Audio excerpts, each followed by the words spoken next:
Bienvenidos nuevamente a otro de nuestros habituales encuentros.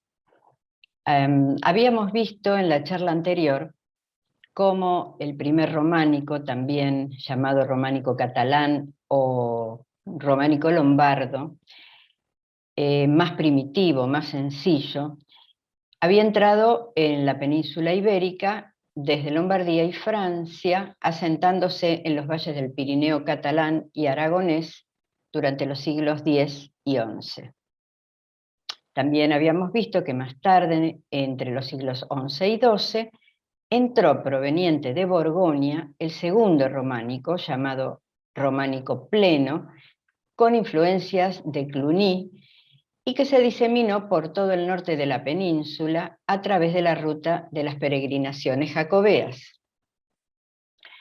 A medida que los ejércitos cristianos de Castilla y León se abrían paso hacia el sur, siguiendo la ruta de la Reconquista, entre los siglos XII y XIII, el territorio ganado al Islam se fue sembrando de pequeñas iglesias rurales y, ya un poquito más tarde, de templos, fortalezas, con fachadas cada vez más elaboradas y portales ricamente decorados. Para terminar con nuestro recorrido por la península ibérica, hoy hablaremos del llamado genéricamente románico de repoblación, que se dio en el reino de Castilla-León y Portugal.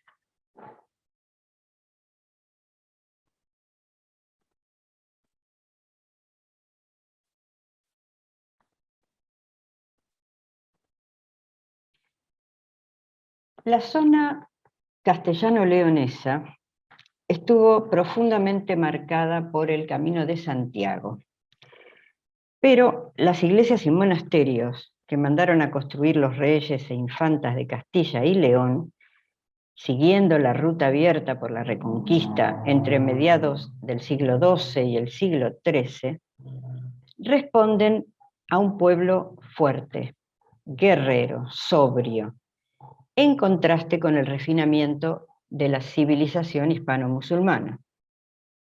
Es el último período del románico pleno, o segundo románico, que en algunos lugares se alargará hasta mediados del siglo XIII, en el que la arquitectura y las técnicas de construcción se irán mezclando con el gótico hasta el triunfo de este nuevo arte, cuya ornamentación será completamente distinta. Durante algún tiempo irán mezcladas técnicas románicas como los contrafuertes o los arcos de medio punto con aportaciones netamente góticas. Es el momento de las grandes edificaciones de templos, donde empiezan a aparecer los arcos apuntados, como vemos a la izquierda. Se multiplican las arquivoltas en las portadas, que ahora son más artísticas, historiadas o con ornamentación geométrica o vegetal. Las torres servían como campanarios, obviamente, pero en muchos de los casos eran verdaderas torres defensivas, sobre todo en los territorios fronterizos. Se las distingue por tener sus cuerpos bajos, muy sólidos y sin vanos o ventanas. A veces se encuentran incorporadas al sistema defensivo de la ciudad, a una muralla, como ocurre con la Torre de San Isidro de León o con la Torre de la Catedral de Zamora. En la región castellano-leonesa reconocemos 4 diferentes escuelas arquitectónicas: la del Duero, la de Segovia, la de Soria y la de Ávila.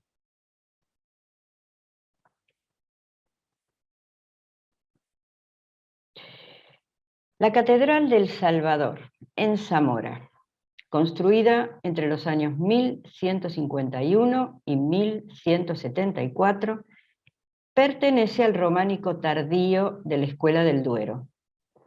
Es la más pequeña y antigua de las catedrales de Castilla y León. La portada tiene un gran arco de medio punto, flanqueado por 2 pares de semicolumnas de estilo corintio, que sostienen un frontón triangular. En el centro del frontón hay un relieve del Salvador que procede de la antigua portada perdida. Le sigue un pequeño atrio cubierto justo antes de entrar a la iglesia.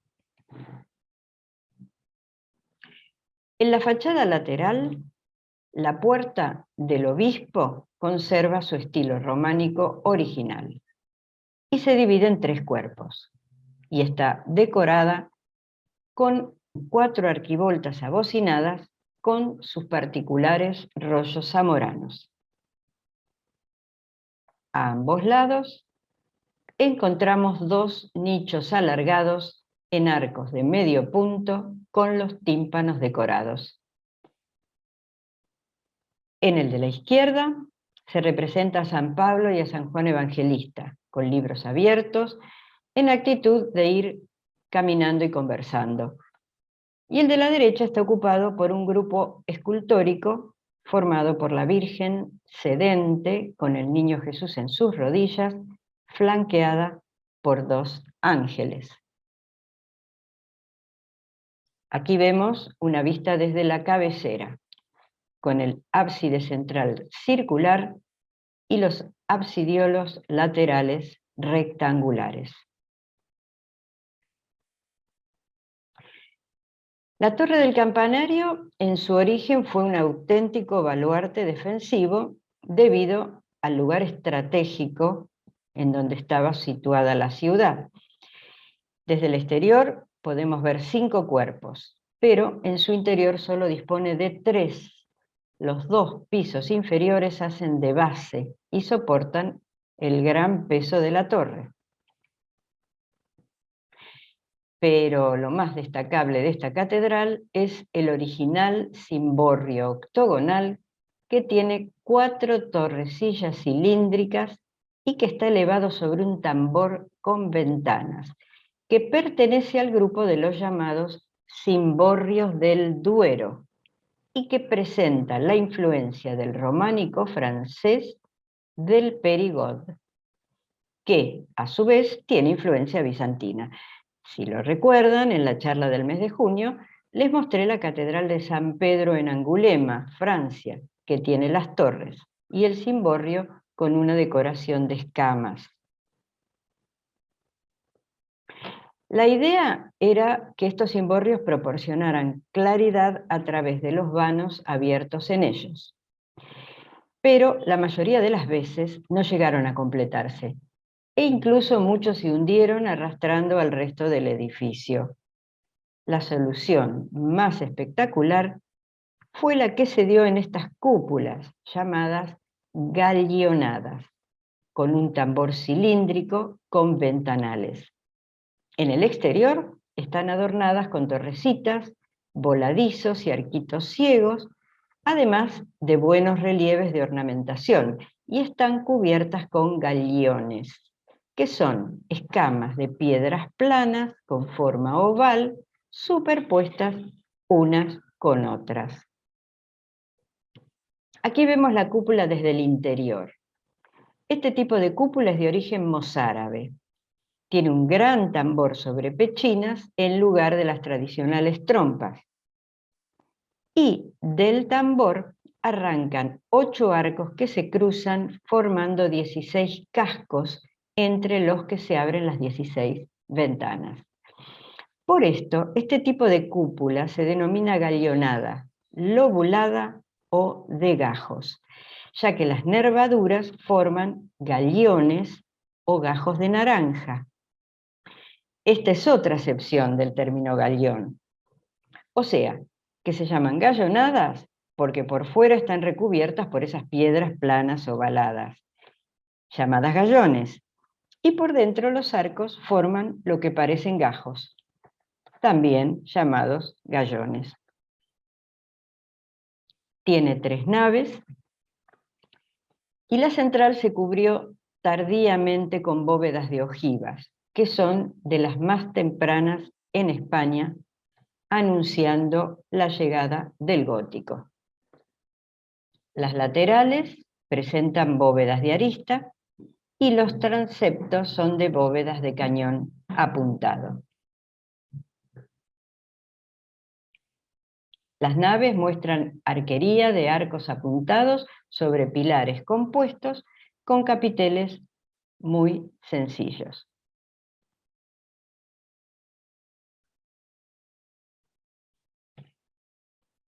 Esta es la Catedral Vieja de Salamanca, construida entre los siglos XII y XIII, y tiene mucho en común con la de Zamora. Originalmente se proyectó fortificada, dado el carácter fronterizo de Salamanca en esa época, aunque esos rasgos ya no son tan visibles. A partir del siglo XIII, las obras se vieron paralizadas durante largos periodos y el templo quedó terminado a finales del siglo XIV. Lo dilatado de la construcción hace que se iniciara en románico y se terminara ya en gótico. Además, sufrió grandes daños durante un terremoto en 1755 y tuvo que ser muy remodelada para evitar su demolición. La Catedral Vieja quedó encerrada entre la Catedral Nueva y el claustro, por lo que de las fachadas apenas queda nada. Desde el exterior solo se puede ver el ábside, la Torre del Gallo y el campanario. Esta es la Torre del Gallo, otro ejemplo de los cimborrios del Duero, gallonada y rodeada por 4 torrecitas, igual que la de la Catedral de Zamora.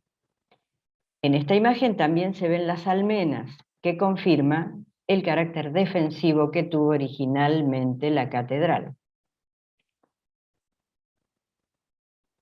En el interior, la Torre del Gallo se corresponde con esta cúpula de mediados del siglo XII, de 16 nervios que se cruzan y que se apoya sobre un tambor con ventanas, columnas y 4 impresionantes pechinas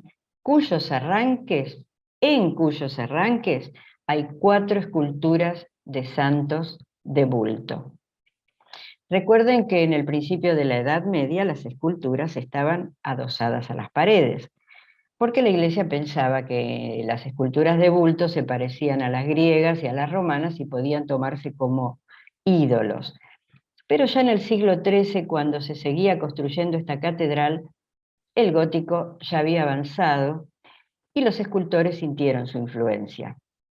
Aunque estas esculturas de bulto están colocadas contra el muro, están muy altas y no se pueden rodear, es toda una novedad en Castilla y León en esta época. Algunas tienen a sus pies dragones, furias u otros animales fantásticos. La nave central y las laterales tienen cubierta de crucería con arcos apuntados más cercanos al gótico. Tiene hermosas pinturas murales en la capilla de San Martín, firmadas en 1262.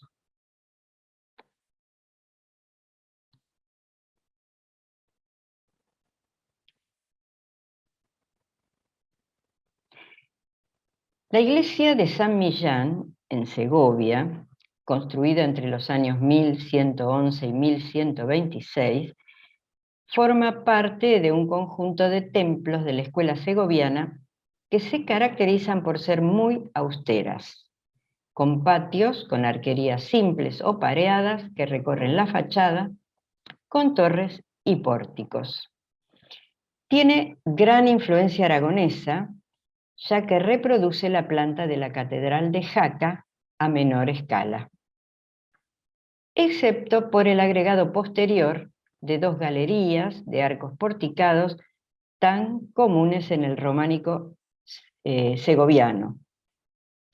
En cada uno de los atrios hay una portada. Y hay otra más en la fachada norte, que es la principal y la más interesante, con arquivoltas de medio punto decoradas con jaqueados y rosetas sobre columnas con capiteles figurados. Esta fachada tiene 4 contrafuertes y numerosas ventanas de arcos de medio punto de diversos tamaños. Todo el edificio tiene aleros soportados por canecillos. Su esquema de portadas, ventanales, columnas, aleros, etc., creó escuela entre las posteriores edificaciones segovianas que en lo ornamental siguieron fielmente durante casi 2 siglos el camino iniciado por San Millán. En el interior podemos encontrar 3 naves amplias con una cubierta sencilla en el techo que sustituyó a la techumbre mudéjar inicial. Las columnas, capiteles y los pilares son de gran dimensión en comparación con el tamaño del templo. De los 3 ábsides, el central es el más alto, ancho y profundo, y sin duda el más bello. Sobresale por su extraordinaria arquería ciega de 6 arcos sobre parejas de columnas en el hemiciclo, más 2 pares de arcos sobre columnas exentas que recorren la parte inferior de los muros.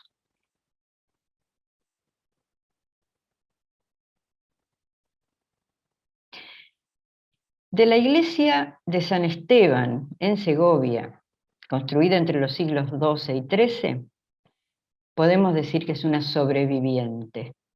Se incendió, tuvo derrumbes, se le cayó un rayo, sufrió enormes reformas, fue incluso profanada y algunas de sus obras de arte fueron robadas. El interior de 3 naves fue totalmente reconstruido en el siglo XVIII en estilo barroco. Pero se conservan sus 2 grandes pórticos abiertos y la torre que mantiene su esencia románica. Tiene una galería porticada, como dije, típica de las iglesias segovianas, con 10 arcos y capiteles adornados con grabados medievales, y canecillos y metopas en el alero. Lo más atrayente es su magnífica torre del románico tardío del siglo XIII. Después que fuera alcanzada por un rayo, se le puso un techo de pizarra coronado por una enorme bola y la veleta con el famoso gallo. Está dividida en 6 cuerpos separados por salientes que están decorados con motivos florales y que van aligerándose a medida que ganan en altura.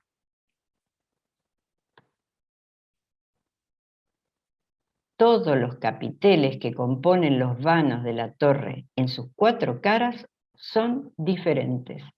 Son 101 en total. La mayoría tiene motivos zoomorfos, con prevalencia de leones y arpías, animales muy habituales en el románico español.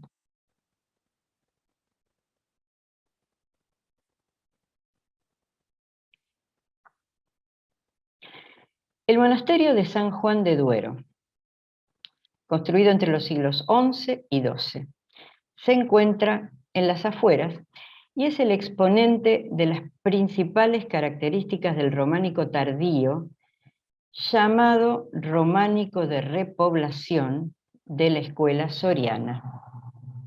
Esto de la repoblación se refiere a que a medida que los ejércitos cristianos conquistaban territorios musulmanes, los cristianos se asentaban en esas tierras y gran parte de los habitantes árabes se integraban y convivían con los nuevos pobladores. Por eso este estilo es eminentemente rural, y la numerosa población mudéjar que se integraba con los nuevos repobladores son los que se van a encargar de la construcción de estos templos en las aldeas. impregnándolas de un marcado orientalismo. La iglesia tiene una puerta de acceso en un lateral y está compuesta por 3 arquivoltas de medio punto sin decorar. Tiene una sola nave cubierta por una techumbre de madera con un ábside y un transepto que se marca con una arquería abierta que simula 3 calles. Lo más destacado del interior de la iglesia son los templetes cuadrados que flanquean el altar, marcando la separación entre la zona del altar y del resto de la iglesia. Uno de los templetes se cubre con una cúpula semicircular, mientras que el otro tiene forma cónica. Cada uno tiene una mesa de altar adosada al muro. Su claustro, con influencias orientales, se aparta de todas las normas clásicas del románico, ya que en cada uno de sus lados encontramos arcos diferentes. Los de traza románica son de medio punto y se apoyan sobre capiteles con motivos vegetales, animales, y algunos narran hechos religiosos, como la adoración de los reyes al niño Jesús. Hay arcos de herradura apuntados que se apoyan sobre capiteles vegetales o monstruosos. Los más curiosos son los arcos entrelazados, que descansan directamente sobre pilares decorados con molduras. Y estos otros arcos entrelazados, pero que descansan sobre capiteles vegetales y columnas dobles. Aquí vemos claramente la mano de los artesanos mozárabes, cuya religión no les permitía representar seres vivos. Este es uno de los edificios más originales del románico hispano.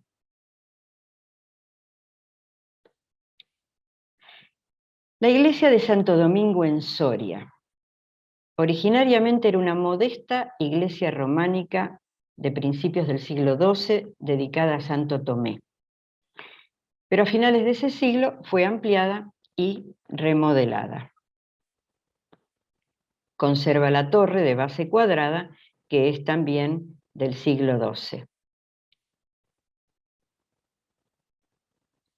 Tiene una monumental fachada, muy original, con mucha influencia del románico francés, que está dividida por 2 franjas de arcos ciegos y un gran rosetón dividido en 8 partes por otras tantas columnitas con capiteles, con un fabuloso bestiario a su alrededor.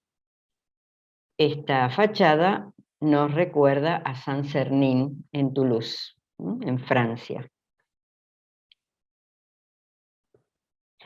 Así como la Escuela del Duero desarrolló los famosos cimborrios gallonados, la escuela segoviana desarrolló las amplias galerías porticadas. En la zona este de la región castellano-leonesa se difundió un estilo renovador de escultura. Durante el último tercio del siglo XII, durante el tardo románico, se desarrolló en Palencia, Burgos, Valladolid, Soria y Ávila la construcción de portadas monumentales que no se encuentran en el románico pleno de la región. Un ejemplo es el pórtico de acceso de esta iglesia de Santo Domingo en Soria, que tiene una portada abocinada, denominada por muchos como una Biblia en piedra. Es un verdadero libro abierto con el que se instruía a los fieles, en su mayoría analfabetos, en las historias bíblicas. Ya lo hemos dicho en algún momento, el pueblo no sabía leer, incluso muchos nobles y hasta algún rey no sabía leer. Los libros eran escasísimos, escritos a mano, iluminados a mano, estaban en manos de los monasterios. O sea que la única forma de instruir al pueblo en las historias bíblicas era a través de estas portadas, de estos portales en los que se narraba las historias del Génesis, del Antiguo Testamento, del Nuevo Testamento. En este caso, en los capiteles se representan escenas del Génesis. Veamos algunos ejemplos. En este se muestra a Dios creando el mar, el sol y la luna.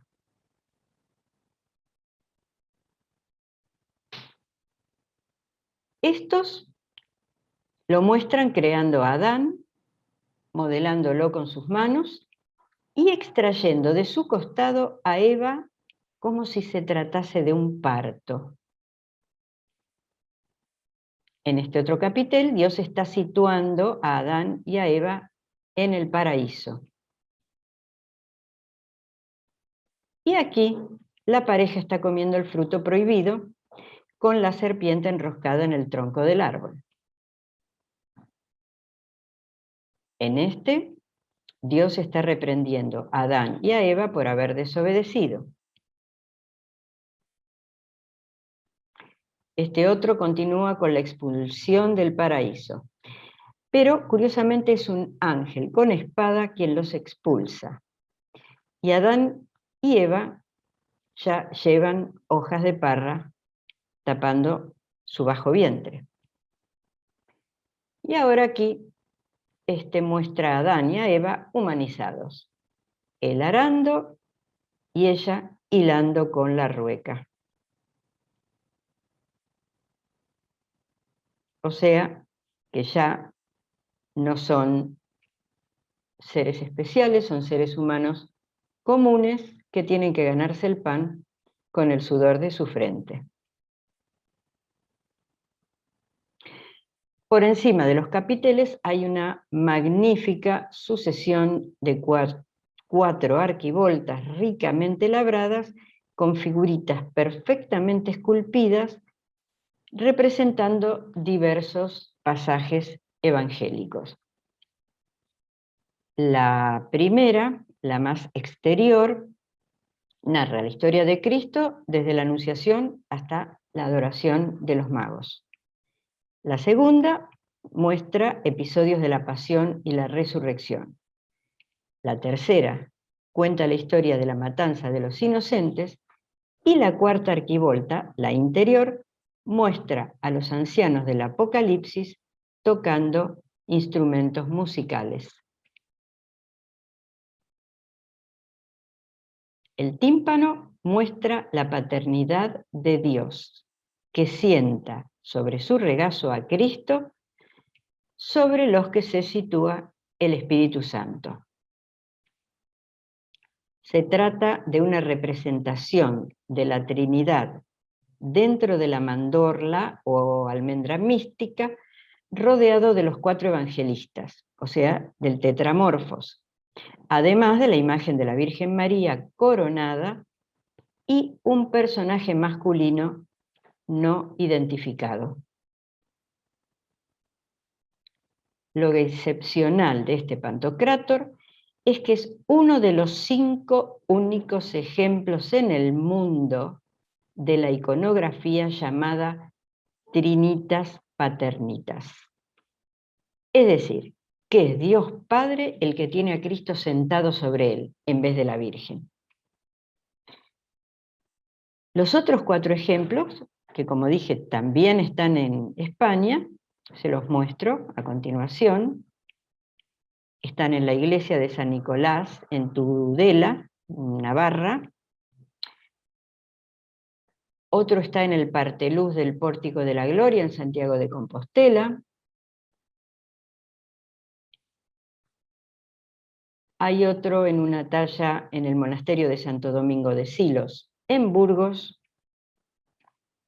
Y el quinto está en la Catedral de Santo Domingo de la Calzada, en La Rioja.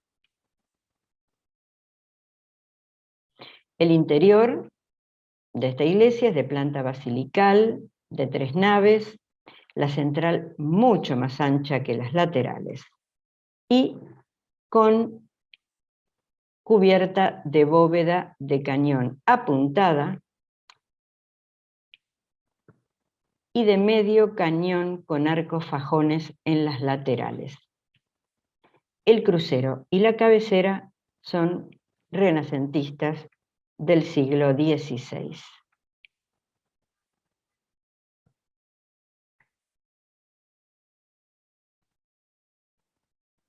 Burgos fue durante toda la Edad Media una ciudad de gran poder político y económico. Como cabeza de Castilla e importante estación del Camino de Santiago, fue una ciudad eminentemente románica durante el siglo XII, luego gótica, y más tarde pasaron por aquí muchos otros estilos. Pero, paradójicamente, hoy Burgos no es una ciudad románica.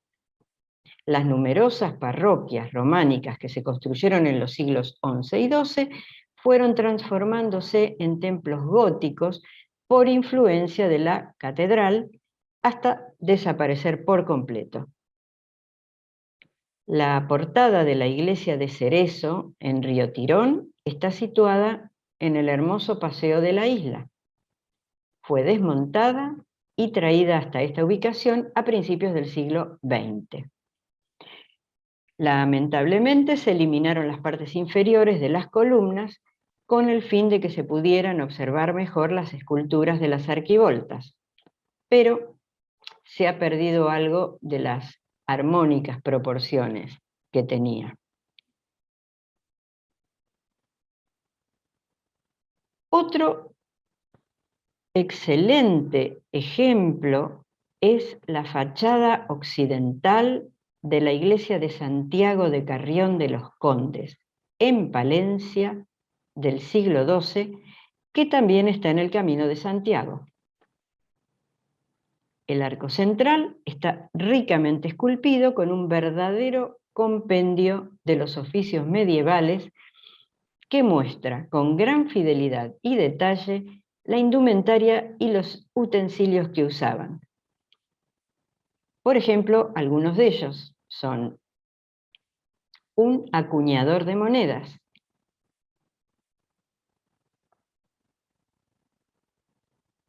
un escriba,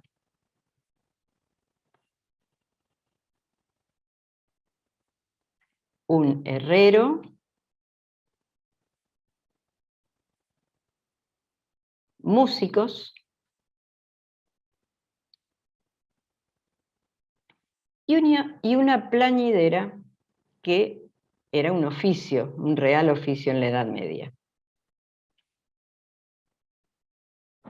Por encima hay otro arco adornado con motivos geométricos y separado por una guarda con el clásico ajedrezado jaqués está el friso que le da la fama a la puerta de esta iglesia.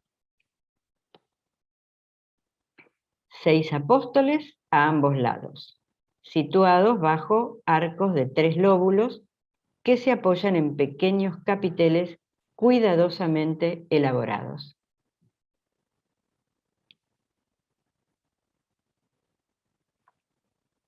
Y en el centro, y dentro de una mandorla mística muy elaborada, festoneada con 2 bandas entre las que hay pequeñas flores de 6 pétalos, está la imagen de Cristo Pantocrátor, bendiciendo con la mano derecha y sosteniendo el libro de la sabiduría con la izquierda.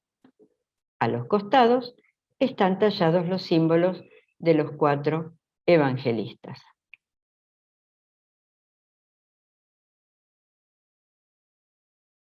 Esta escultura de gran tamaño está tallada en un solo bloque de piedra.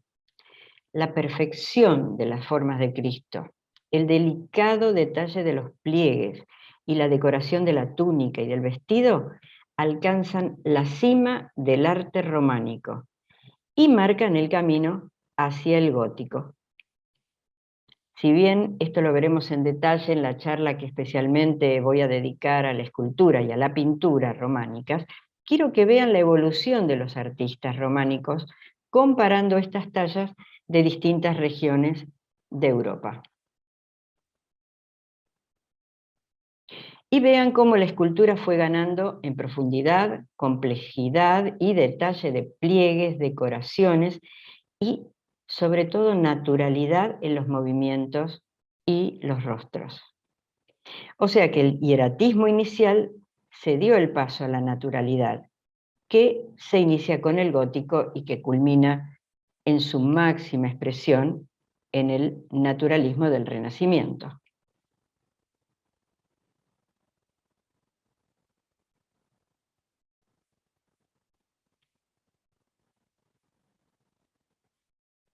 La Basílica de los Santos Hermanos Mártires Vicente, Sabina y Cristera en Ávila, más conocida como Basílica de San Vicente, se comenzó a construir hacia el año 1130 para guardar los restos de estos mártires. Las obras quedaron paralizadas unos años hasta que se retomaron a mediados del siglo XII. Aunque desde esa época y hasta el siglo XIX sufrió varias reformas, conservó su estilo arquitectónico. Está construida con piedra arenisca de tonos amarillentos y anaranjados, muy original, y tiene torres incompletas y desiguales. La galería porticada, que está adosada a la fachada sur, se construyó muy posteriormente en el siglo XV. Pero la fachada occidental es original, del siglo XII.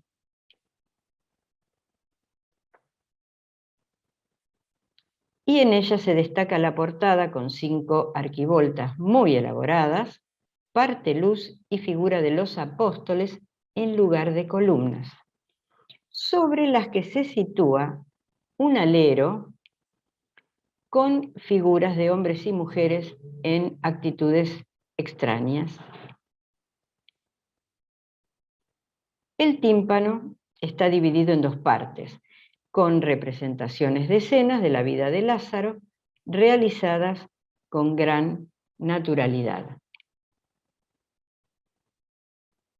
El parteluz está ocupado por la figura de Cristo en majestad, situándose a los lados 10 apóstoles, dispuestos por parejas, volviendo sus rostros hacia él con mucha naturalidad. La portada meridional o sur también es muy notable, con 7 arquivoltas que van alternativamente con decoración floral y sin decorar, creando un efecto muy elegante. En el lado izquierdo presenta la escena de la Anunciación, con las figuras de la Virgen María y el Arcángel Gabriel, a las que contemplan desde el otro lado un rey acompañado de una figura femenina y otra masculina. Las figuras muestran la expresividad que se corresponde al románico tardío. La portada norte, en cambio, es mucho más sencilla porque solo fue y es de uso auxiliar. Los 4 capiteles están un poco erosionados y contienen una pareja de grifos con la cabeza vuelta sobre el lomo y otras 2 fieras de cabeza gacha y lomo arqueado. La basílica tiene planta de cruz latina, con 3 naves que terminan en 3 ábsides semicirculares y un transepto muy alargado. La cubierta de la nave central es de bóvedas de nervios que parten de arcos apuntados. Y en las laterales tiene bóvedas de arista. Tiene tribuna, una tribuna plenamente románica, típica de las iglesias de peregrinación, con arcos de medio punto. Los 3 ábsides tienen ventanas encuadradas por finas columnas y los modillones o cornisas de la parte superior. Este modelo decorativo perdurará en las principales iglesias románicas de Castilla y Aragón. En la basílica se venera la talla policromada de la Virgen de la Soterraña del siglo XIII y el sarcófago de piedra policromada que originalmente guardaba los restos de los mártires y que se encuentra en el centro del transepto. El sarcófago está decorado con un relieve del Pantocrátor, con un toro y un león a sus pies, símbolos de San Lucas y San Marcos. Y bajo el Pantocrátor se sitúa la llamada rosa juradera. Durante la Edad Media, los juicios se celebraban aquí, y los participantes debían jurar apoyando la mano sobre la flor. Cuenta la leyenda que quien juraba en falso, al apoyar la mano, quedaba paralizado. Bueno, estos juicios fueron abolidos por los Reyes Católicos. Acá vemos una imagen de los tres magos de Oriente.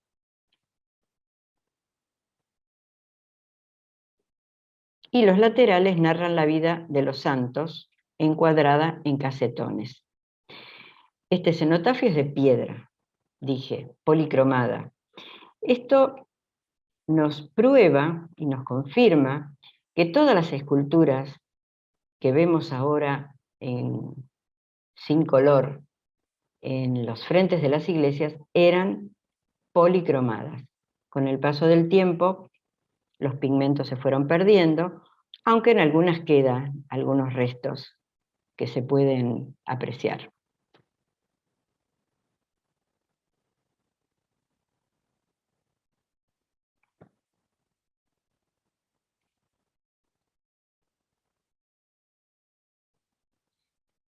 En un principio, Portugal siguió el mismo camino que toda la península ibérica.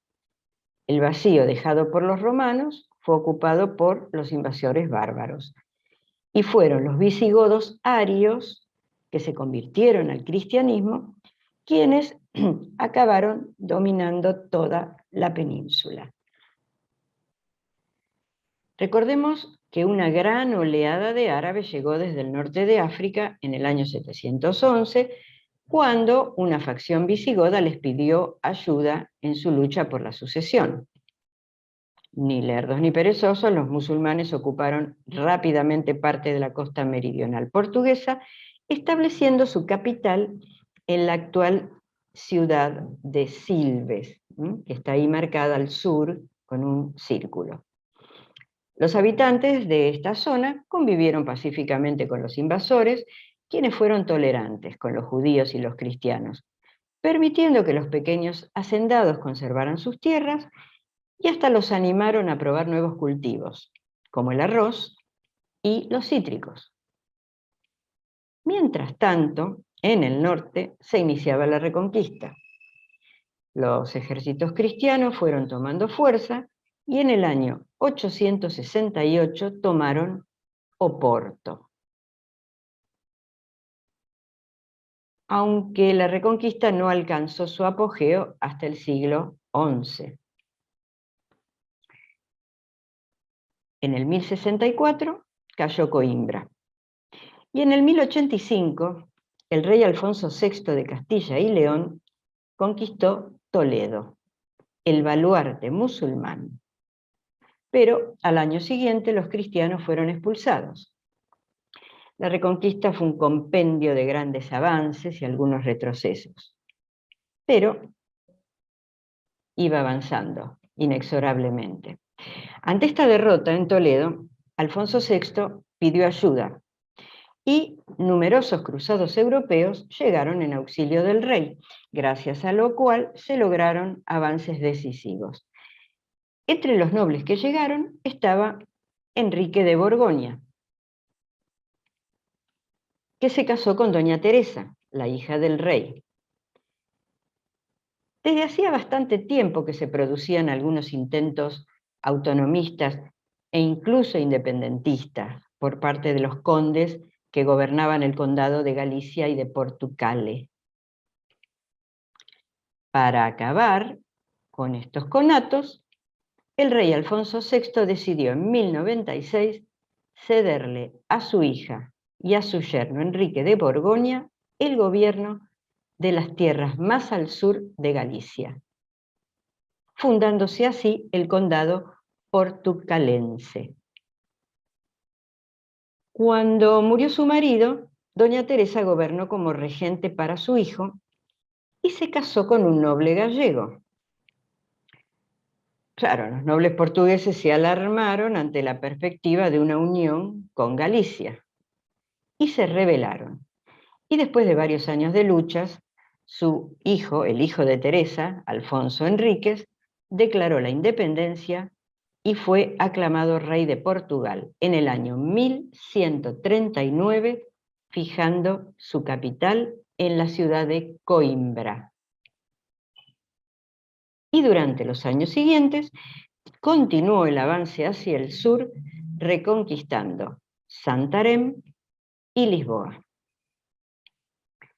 La reconquista portuguesa terminó en el año 1249 con la caída de la ciudad de Faro, que vemos aquí recuadrada al sur, y la independencia del Reino de Portugal quedó garantizada un siglo después con la derrota del ejército castellano tras una crisis por la sucesión al trono en el año 1385.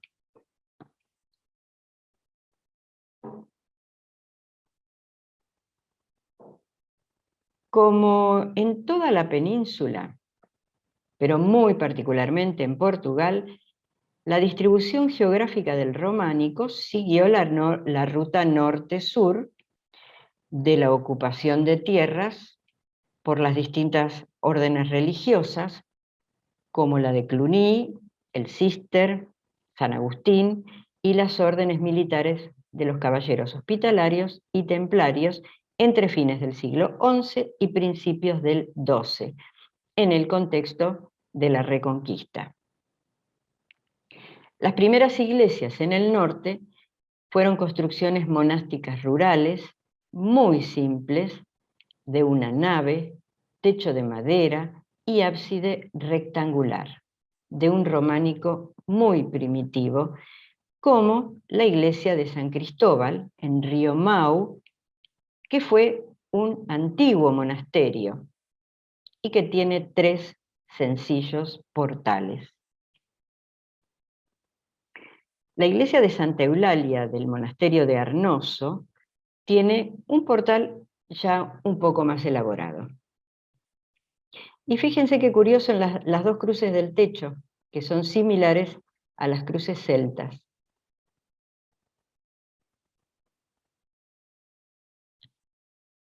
Esta es la iglesia de San Salvador, en la localidad de Fontarcada.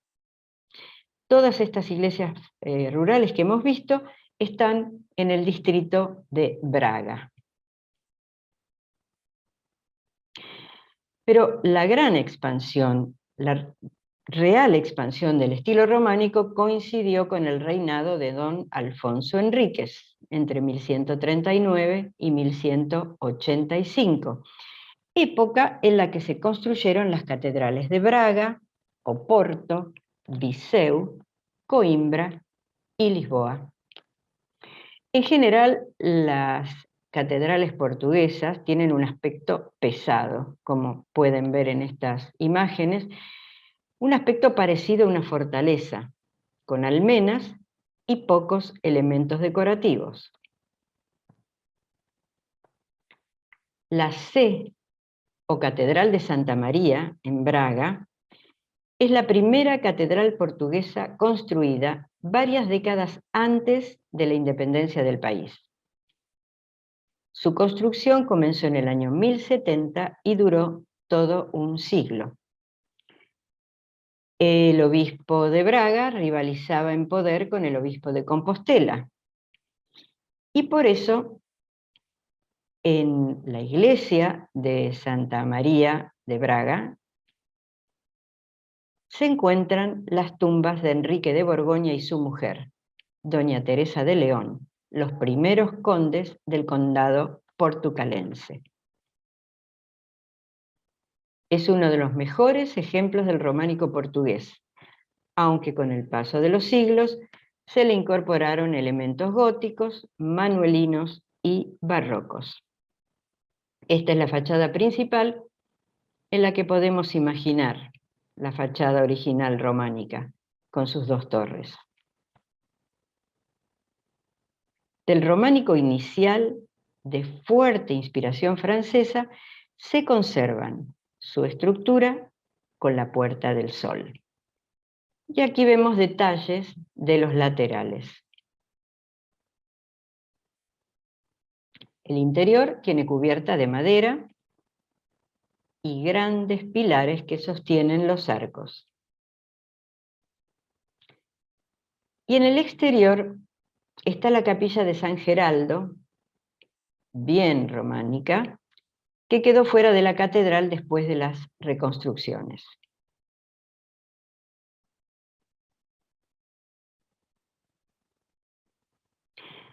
La construcción de la sede o porto se inició en la primera mitad del siglo XII y se prolongó hasta principios del XIII, y también sufrió muchas alteraciones a través de los siglos, especialmente durante la época barroca, en el siglo XVI.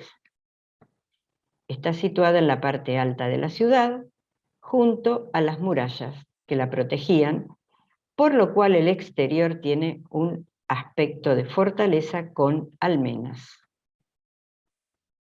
De la época románica se conserva el carácter general de la fachada,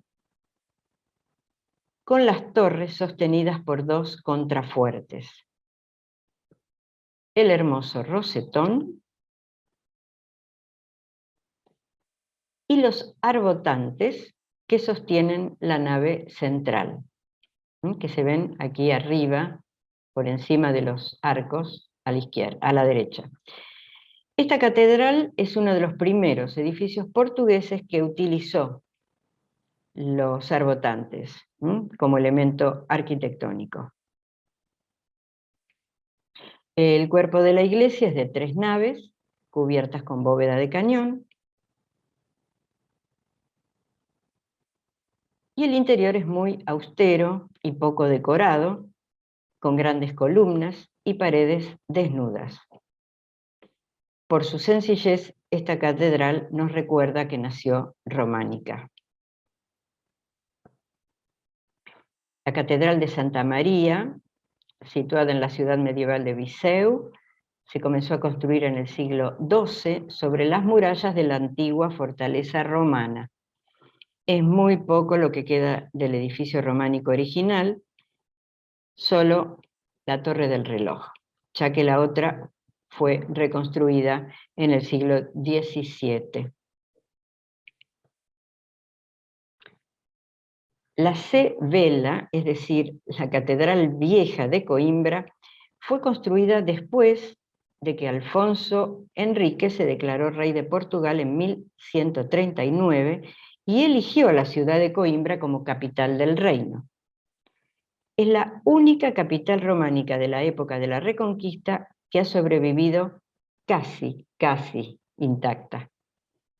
Vista desde el exterior representa una apariencia de iglesia-fortaleza, con altos muros y almenas y ventanas estrechas, en consonancia con la época bélica en la que se construyó. Como todos los otros edificios que vimos, tiene modificaciones de época renacentista, pero la fachada principal tiene una especie de torre central avanzada, con un portal con múltiples arquivoltas y un ventanal parecido a una portada, cuyos capiteles, arquivoltas y jambas están decorados con motivos geométricos, vegetales y animales en los que se nota la ausencia de figuras humanas, posiblemente porque sus autores fueron mozárabes. En cambio, la fachada lateral tiene el agregado de la llamada puerta especiosa del siglo XVI, de época renacentista. En el lado este se conservan el ábside principal románico y 2 absidiolos. El interior es el típico de 3 naves, con la nave central cubierta con bóveda de cañón, las laterales con bóveda de arista, soportadas por grandes pilares con columnas adosadas de fuste liso. Todas las columnas interiores tienen capiteles decorados, también con motivos vegetales, geométricos y animales.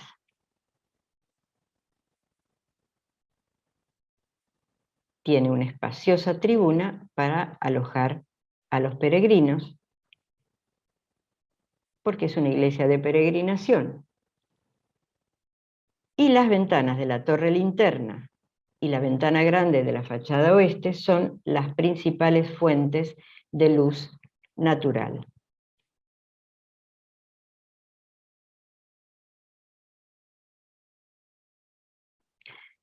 La Catedral Patriarcal de Santa María la Mayor, o C de Lisboa, es otro de los ejemplos más notables del románico portugués. Fue construida en el lugar que ocupaba la Mezquita Mayor, cerca de la muralla que defendía la ciudad, entre mediados del siglo XI y las primeras décadas del XIII, por lo que está diseñada ya con un estilo románico tardío. Desde el inicio de la construcción en 1147, por orden de don Alfonso Enríquez, tras la reconquista de la ciudad, el edificio ha sido modificado varias veces y ha sobrevivido a varios terremotos, por lo que el resultado es una mezcla de distintos estilos. Una de las características que llama la atención en la Catedral de Lisboa es el innegable aspecto de fortaleza, con almenas incluidas en ambos campanarios, dispuestos a modo de torreón a ambos lados de la portada principal. El rosetón fue reconstruido en el siglo XX con fragmentos originales. Estas catedrales se construían cerca de las murallas defensivas de las ciudades que hasta un nuevo avance estaban en las zonas fronterizas. Por eso estaban pensadas también como fortalezas, como refugio de la población en caso de un contraataque musulmán. Sin embargo, sus constructores no descuidaban la decoración exterior de los bellos portales, que eran el ingreso a la casa de Dios, pero que tenían como función instruir a los fieles y también infundirle el temor a Dios, como ya hemos visto repetidamente. Aquí vemos un lateral de la C de Lisboa.